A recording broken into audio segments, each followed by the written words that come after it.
And we, in the 7 members, represent 5 political parties, 7 different states. Our example. There you are.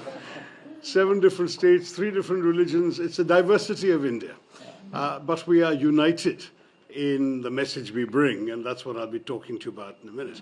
Our new ambassador has just presented his soft credentials this morning. So I had opportunity after. I arrived last night. So we hope that he will be seeing more of you in the time to come. But may I briefly present my colleague, Mr. Bhuvaneshwar Kalita is a senior member of parliament from Assam in the northeast of India. Mr. Sarfaraz Ahmed is from Jharkhand in the east as well. Taranjit Sandhu is our former ambassador in Washington till last year. On the left is Ambassador Dinesh Bhatia. Then we have Tejasvi Surya, who's a member of parliament from Bangalore. To his left, Shashank Mani Tripathi, who's a member of parliament from a state that has more people than Brazil does, UP, Uttar Pradesh.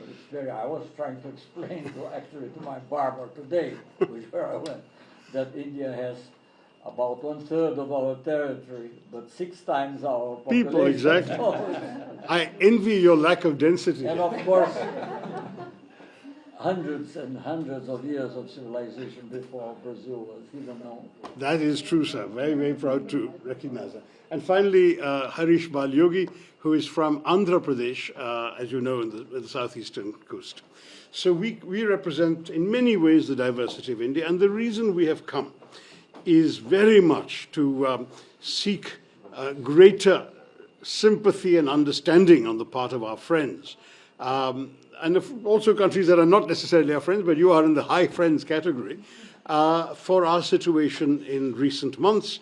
In particular, the really, really serious attack on our country by terrorists in Kashmir, in a place called Pahalgam, on the 22nd of April. I must say that we saw the statement by Brazil. We were also very touched by President Lula telephoning our Prime Minister personally to express his concern and condolences. But as you know, in the couple of weeks that followed, absolutely no action was taken to bring the perpetrators to heel or even to look for them in Pakistan. We have identified 4 of them that crossed over from the other side, but there's absolutely no effort made. So finally we decided, the government decided, it had to send a very strong message. And this is why on the 7th of May, India struck 9 terrorist bases. And I say this very carefully. You know, also from your years at the United Nations, and I think this is the first time I'm seeing you in an Indian capacity. I've always met you as a UN official. Let me say that here we are looking at organizations listed by the 1267 Committee at the UN. These are organizations whose terrorist standing is not in doubt. They're also on the terrorist designate list of the United States government. And their headquarters, base camps. In the United Nations also. Yes, in the sanctions, terrorist sanctions committee, 1267 committee. So I just wanted to say that we chose targets very carefully, where every one of them was clearly and explicitly linked to, or the base of, or the training camp of one of these proscribed organizations. Second, we took great care to do so at night, 1:05 to 1:30 in the morning, to minimize any risk of collateral damage, civilians and so on. Normal life was, everyone should be asleep at that time. And then we also explicitly avoided any Pakistani government target, any civilian target, and any military target. So the whole idea was to signal we are not trying to start a war, we are just conducting retribution for an act of terror, which was a really vile act. 26 people killed. They singled out the men on the basis of their religion. They shot them dead in front of their wives and children. It was really horrendous. And it was meant, of course, to do the maximum possible damage to India, to disrupt the Kashmiri economy, which was booming, to end the prospects of tourism flourishing in Kashmir. Tourism had gone up by 100% in the preceding 12 months, to also perhaps create a communal backlash in India, because these people said, you know, are you Hindu? Bang. Can you recite the first verse of the Quran? then we'd spare you. And in fact, they spared one man because he could recite. And this was clearly intended to send the message, it is our religion that is killing you. And so the hope was that there would be a backlash back in India. And the Indian people, thank God, had the maturity to stay united. No Absolutely. Nothing like that. There were heightened tensions for maybe 24 hours, some minor incidents in university campuses and so on, but thereafter the whole country rallied behind. And in fact, once the operation started, you would be so impressed to see the strength of opinion of all sections. And in fact, I'm proud to say that every one of our parliamentary delegations going around the world has this diversity of religion I mentioned. Mr. Sarfraz Ahmed is from the Muslim community, is strongly, solidly with us. We've had others leading voices from the Muslim community. And of course, the Kashmiri people, the Kashmiri chief minister, who was elected in an election with a 64% turnout quite recently. He has been really exemplary in speaking up for India and against this hateful terrorism. But you see, Celso, you understand these phenomena so well. I don't want to preach to somebody as knowledgeable as you are. But this is a particularly troubling matter because it is about the use of terrorism as an instrument of state policy. You know, when we struck those terror bases on the 7th, as I said, every one of those bases identified linked to terror. Next morning, there is a funeral at one of the sites, conducted by a person who's also named in the committee, Hafiz Abdul Rauf, who's an elite figure named in the United Nations Sanctions Committee. He is conducting the funeral, and look who's attending. Uniformed officers of the police and military of Pakistan. These are all military officers, and there are a couple of police people, senior officials. This is what is going on in Pakistan. This organization, the LET, has created this front called the Resistance Front, so-called. We have been reporting about the Resistance Front to the UN Sanctions Committee time after time. 3 times we've already given details. They claimed credit for the terrorist killings. The next day they repeated that claim. And then when people realized the gravity of it, their handlers in Pakistan got them to delete the claim. But the claim is on record for a full 24 hours. And what is deeply disquieting is when India encouraged our friends on the Security Council to mention the Resistance Front in the press statement that the Security Council issued, the Pakistan government, I'm sorry to say with the support of your friends in China, took out the name. So there is not even a reference to the organization. I have many friends. Yes, of course, and we are also your friends. But we are not on the council. These guys are, and neither are you these days, which is our loss. We have to change that situation, sir. Both of us should be on the council together on a more durable basis. But to come back to the story, so we conducted this. The Pakistanis were told very clearly, and the world was told, this is a retribution, not the beginning of a war. If you leave this alone, we will leave you alone. Pakistan instead chose to react with disproportionate artillery shelling on civilian areas. They killed 19 civilians in one district alone, on Poonch in Kashmir. The Pakistani Army. This time official Pakistani army attacked us. They killed 19 civilians. They hit a Sikh temple, a Gurudwara. They hit a convent, the convent of the Carmelites of Mother Mary. They killed civilians in homes. They killed traffic on the streets. It was absolutely shocking. At that point, we also retaliated. There was no declaration of war, but we hit them back very hard. The day after that, they sent drones and missiles. Over 400 drones came across our border, and they fired missiles. I'm proud to say our air defenses proved equal to the task. We, in turn, on the night of the 9th, 10th of May, hit 11 Pakistani military targets. These were airfields of the Pakistani Air Force. It was when, more or less. Well, we to keep the calendar, this is more or less. So the whole thing is 88 hours. The entire conflict was 88 hours. Because once we hit these airfields, and there are satellite pictures, not just from us, but commercially available satellite pictures, showing craters in the main airfields of the Pakistan Air Force, after that they asked for peace. They said, let's stop firing. There was a call. You see, the hotline between the two directors general of military operations is always open. So their Director General called ours in the morning of the 10th of May, afternoon at 3:30, a formal call was arranged. They proposed cessation of firing at 5 p.m. We agreed instantly. And I stress this agreed instantly point because our line had throughout been, we don't want a war. Our line had throughout been that we as India are focused on our growth and development. We have no wish to do anything but promote the prosperity and well-being of our people. We do not want to be distracted by conflict and terrorism and war.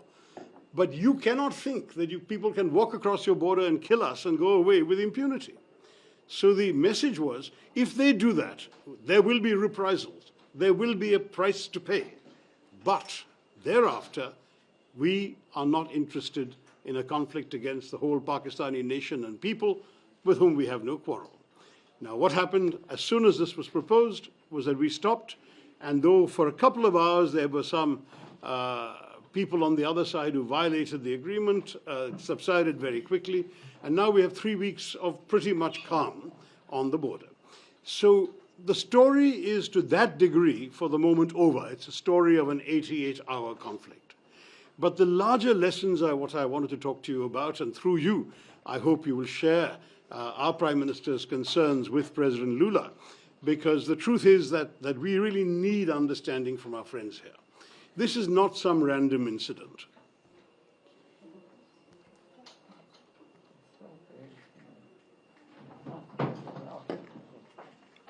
This is not some random incident, also. This is very, very seriously part of an organized effort by elements within Pakistan to systematically undermine the Indian state. It has begun at the end of the Soviet withdrawal from Afghanistan, when you had a whole bunch of mujahideen trained and ready to be unleashed somewhere with no place to go because the Soviets had left, so they turned them towards India and Kashmir. And from 1989 onwards, we have suffered repeated attacks. You yourself were in the UN when some of them happened. You were also very much aware, I know, both as Foreign Minister and as Defense Minister, of incidents including the Mumbai attack in 2008, when 170 people were killed. 2008.